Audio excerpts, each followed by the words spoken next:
En este vídeo vamos a estudiar un problema para la ecuación de ondas en un rectángulo. El problema que tenemos es el siguiente. Tenemos la ecuación de ondas en un rectángulo, es decir, estamos en tres variables, tenemos el tiempo y dos coordenadas espaciales, x e y. El recinto es un rectángulo, con lo cual en este caso estamos hablando de ecuación de ondas en dos dimensiones, es decir, ecuación de olas en un estanque rectangular. U es la altura de la ola y entonces tenemos como condiciones la posición inicial de la ola, es decir, en el instante t igual a 0 tenemos la altura de la ola en todos los puntos del estanque, tenemos la velocidad de la ola, es decir, la derivada con respecto al tiempo en todos los puntos del estanque, y como condiciones de contorno tenemos que la altura de la ola en los bordes del estanque es nula, es decir, que los cuatro lados es altura nula. O sea, es un problema más o menos realista si no fuera porque no tenemos ni dispersión, ni tenemos rozamiento, ni amortiguamiento. Vamos a resolver este problema utilizando separación de variables. Por lo tanto, vamos a escribir la función u como una función z de las coordenadas espaciales por una función del tiempo, de tal manera que este tipo de funciones nos resuelvan tanto la ecuación de ondas como las condiciones homogéneas. Sustituimos entonces esta expresión en la ecuación de las olas y tenemos que al derivar con respecto al tiempo se deriva solo la función del tiempo y al derivar con respecto a las variables espaciales, que es lo que hace el laplaciano, pues tenemos el laplaciano de la función z de las variables espaciales por la función del tiempo. Podemos aislar la función t de las coordenadas espaciales simplemente pasando ese término al otro lado del igual y dividiendo por z y dividiendo por t mayúscula. Con lo cual tenemos estas expresiones. Esta expresión depende de t, por tanto no depende de las coordenadas espaciales. Esta expresión no depende de t, porque depende solo de las coordenadas espaciales, entonces tenemos que esta igualdad ni depende de x, ni de y, ni de t. Por lo tanto, tendrá que ser una constante, que vamos a llamar menos lambda. Por tanto, nuestra ecuación de derivadas parciales en tres variables se nos convierte en una ecuación en dos variables, que es la ecuación de Helmholtz, ecuación conocida, y una ecuación, esta sí ordinaria, para el tiempo, una ecuación de orden 2. Las condiciones de contorno también se traducen en condiciones de contorno para estas ecuaciones. Empecemos por la condición de que la altura de la ola en el lado igual a 0 se anula. Eso quiere decir que z en igual a 0 por la función del tiempo se anula. Entonces, como no nos interesa que la función del tiempo se nos anule, tenemos que z en igual a 0 se anula. Y lo mismo sucede en el lado igual a m. La altura en igual a m tiene que anularse, por tanto z en igual a m se anula por la función del tiempo, y eso quiere decir que la función z se anula en igual a m. En el eje y, es decir, en x igual a 0, la altura de la ola se anula. Es decir, que z en x igual a 0 por t de t se anula, entonces z en x igual a 0 se anula. Y lo mismo en x igual a l. Z en x igual a l por t de t se anula, eso quiere decir que z en x igual a l se anula. Hemos acabado con cuatro condiciones de contorno para la ecuación de Helmholtz, que son ecuaciones tipo Dirichlet triviales. Por tanto, ¿qué es lo que hemos obtenido? Con nuestra ecuación de derivadas parciales al hacer separación de variables, hemos obtenido una ecuación, que es la ecuación de Helmholtz, con cuatro condiciones de contorno tipo Dirichlet nulas. Es un problema que ya tenemos resuelto. Y una ecuación diferencial ordinaria de orden 2 para el tiempo, y luego las condiciones iniciales que son inhomogéneas, la altura y la velocidad inicial de la ola. Y las vamos a resolver en este orden. Empecemos por el problema de contorno para la ecuación de Helmholtz. Este ya lo tenemos resuelto. Sabemos que los valores del parámetro que conducen a soluciones no nulas, es decir, los autovalores, los etiquetábamos con dos índices y eran simplemente sumas de cuadrados de múltiplos enteros de las dos frecuencias fundamentales asociadas a las dimensiones del estanque, es decir, pi partido por m y pi partido por l. Las autofunciones que obteníamos eran productos de senos de múltiplos de las dos frecuencias fundamentales, pi partido por l y partido por m. Por tanto, podemos aplicar el principio de exposición lineal y considerar que sumas de soluciones son también soluciones. Las funciones del tiempo todavía no las tenemos, pero las funciones de las variables espaciales sí las tenemos. y ya tenemos hecha nuestra superposición lineal a falta de conocer las funciones del tiempo. Las funciones del tiempo las obtenemos resolviendo la ecuación para la función t mayúscula. Ahora lambda ya no es cualquier valor, sino son los autovalores que hemos obtenido en el problema para la ecuación de Helmholtz, y vamos a etiquetar las funciones del tiempo con los mismos subíndices que las funciones z. Recordemos los valores para el parámetro lambda. Tenemos que resolver entonces esta ecuación y lo podemos hacer, por ejemplo, recurriendo a la ecuación característica, ya que es una ecuación homogénea. Derivada segunda, autovalor de la ecuación al cuadrado, más c cuadrado por los cocientes lambda y por 1. De aquí ya sacamos que los autovalores de la ecuación son imaginarios y son iguales a c por las raíces de los autovalores del problema. Para no escribir demasiado, vamos a llamar a estos coeficientes c por raíz de lambda, los vamos a llamar las frecuencias omega mn, que tienen esta expresión que es demasiado larga para estar escribiéndola todo el rato. Por tanto, lo que hemos obtenido es esta ecuación tiene por soluciones combinaciones de exponenciales de estos autovalores. Es decir, utilizando soluciones reales, tendremos combinaciones con unos cocientes a y b de coseno de la frecuencia por t y seno de la frecuencia por t. Por tanto, ya podemos sustituir en nuestra superposición lineal las funciones t que hemos obtenido, que son simplemente estas combinaciones de senos y cosenos de la frecuencia fundamental por el tiempo. Tenemos que conocer todavía los valores de los cocientes a y b, que son infinitos, pero para ello podemos utilizar las condiciones que no hemos usado todavía, que son las condiciones inhomogéneas, las iniciales. Vamos a ello. Tenemos esta expresión y queremos utilizar estas condiciones iniciales. Empezamos por esta. La altura de la ola en t igual a 0. En t igual a 0, el seno se anula, el coseno vale la unidad, y tenemos entonces que la altura de la ola en t igual a 0 está expresada como combinación de senos de la x y de la variable y. Por tanto, vamos a necesitar expresar f como serie doble de senos. Bueno, pues lo hacemos y lo vamos a hacer en dos pasos, ya que no estamos acostumbrados a hacer series dobles. Podemos expresar la función f en serie de senos de la variable x.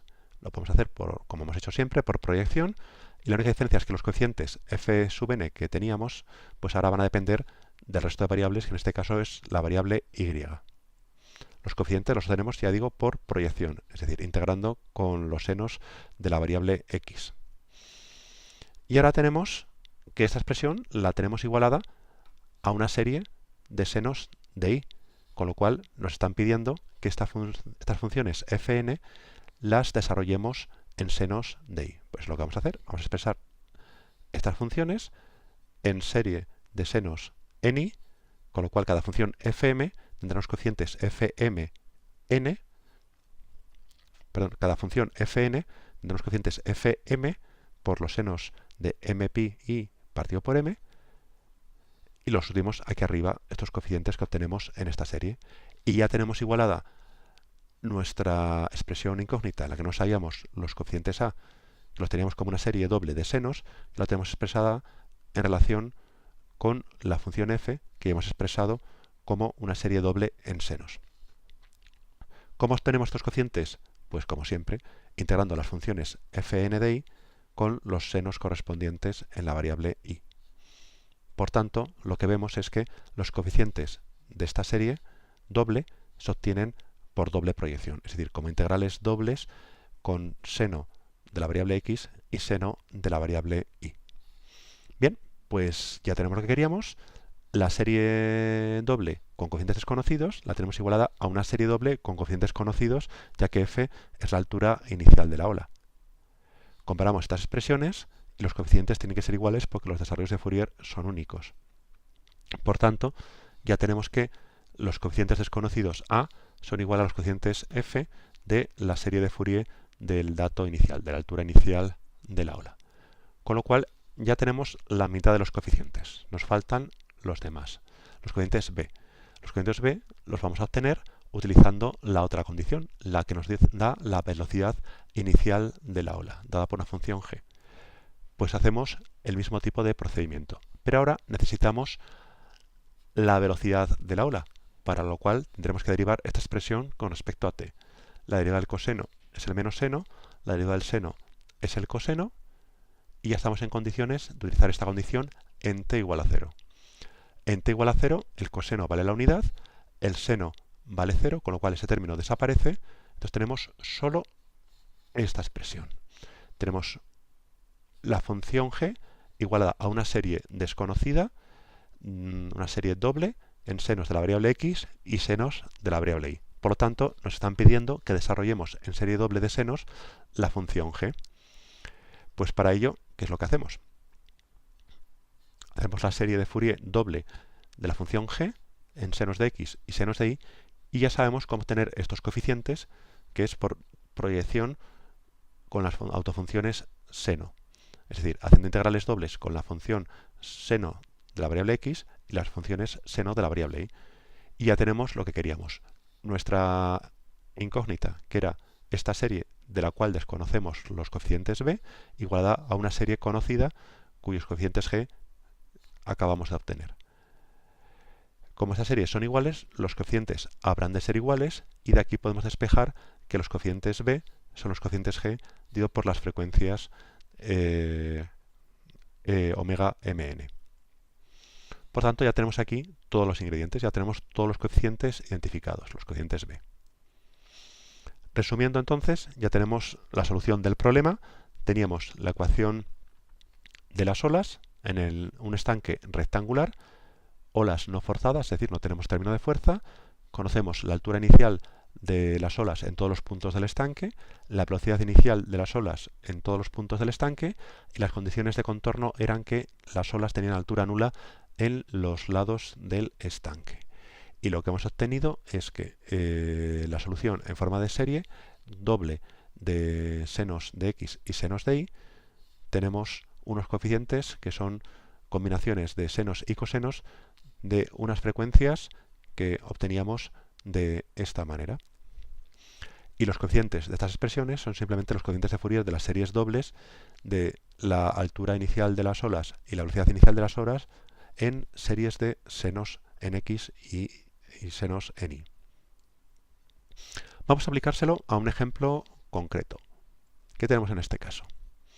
Lo primero que tenemos es que x e y varían entre 0 y pi, con lo cual las longitudes de los lados del polígono valen pi. La velocidad del sonido, en este caso, vale la unidad, con lo cual aquí lo que tenemos es que el dato inicial es la función f y viene dada por este producto de seno de x por seno de y. Aquí tenemos la velocidad de las olas igualada a esta expresión, que nos da la función g, la velocidad inicial de las olas. Y las condiciones son las de altura nula en los bordes del estanque. Por lo tanto, podemos sustituir todos estos ingredientes en la solución del problema que acabamos de obtener. ¿Y qué es lo que tenemos? Sustituimos la velocidad del sonido igual a la unidad y las longitudes de los lados, que son pi. Simplificamos un poco y tenemos expresiones un poquito más cómodas. Ahora lo que tenemos que hacer es alimentar esta expresión con los coeficientes f y g de los datos iniciales, para lo cual tendremos que desarrollar los datos iniciales en series dobles de senos. En el caso de la función f es fácil porque al ser f seno de x por seno de y ya está expresado como combinación de productos de senos. Tendremos el coeficiente 1 por seno de x por seno de y y el resto serán nulos. Por lo tanto, tenemos que, al comparar esta expresión con esta, todos los coeficientes del desarrollo de Fourier son nulos, excepto el primero, el 1, 1. Y lo mismo con la función g. Tenemos seno 2x por seno de y y el resto de términos en el resto de senos pues serán nulos porque no hay ninguno más. Entonces tenemos que esta expresión tiene todos los coeficientes nulos, salvo el coeficiente 2, 1, que vale la unidad. Con lo cual, en esta expresión, en esta suma infinita, solamente tenemos dos coeficientes distintos de 0.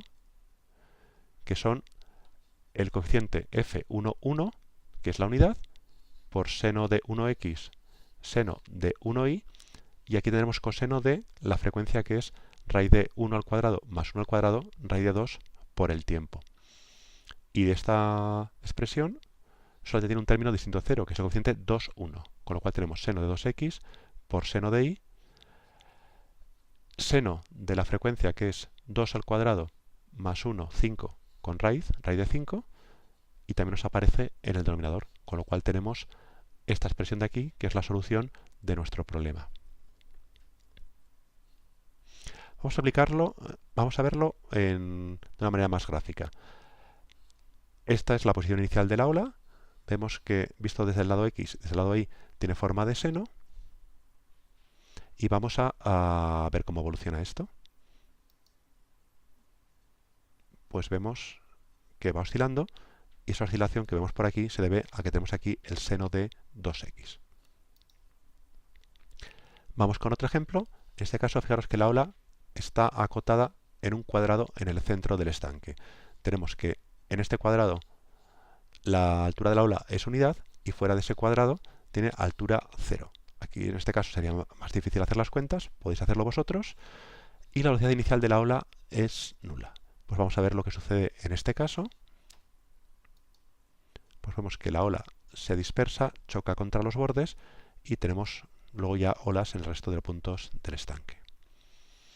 Un ejemplo un poquito más realista, porque eso de que la ola pase de 1 a 0 de manera drástica no es muy creíble.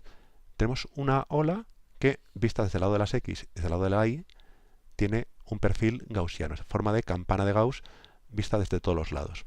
Y velocidad inicial de la ola nula. Aquí las cuentas también se pueden hacer, aunque son complicadas, y vamos a ver lo que sucede. Pues esta ola centrada en el medio del estanque, vemos que comienza a dispersarse. Ahora con un poquito más de cuidado, la ola empieza a dispersarse, empieza a avanzar hacia los bordes del estanque, choca contra los bordes del estanque, rebota, vuelve hacia el interior, y esa es la evolución de esta ola. Otro ejemplo que podríamos considerar es un caso en el que la posición inicial de la ola es con altura nula, es decir, inicialmente parece que no hay ola, pero todos los puntos tienen velocidad constante unidad, que tampoco es un ejemplo muy realista. Pues vamos a ver lo que sucede. Pues vemos que gracias a esa velocidad inicial, pues se nos va formando una ola que va oscilando. Este ejemplo lo podéis hacer vosotros calculando los términos del desarrollo de Fourier, ya que son bastante sencillos. Bueno, pues resumimos lo que tenemos. Tenemos el problema de contorno para la ecuación de las olas en un estanque rectangular con altura nula en los bordes del estanque. Y conocemos la la altura inicial de las olas en todos los puntos del estanque y la velocidad inicial de las olas en todos los puntos del estanque. Y hemos obtenido la solución en forma de series, dobles en senos, y los coeficientes que aparecen aquí son los coeficientes de Fourier en series dobles de senos de los datos iniciales.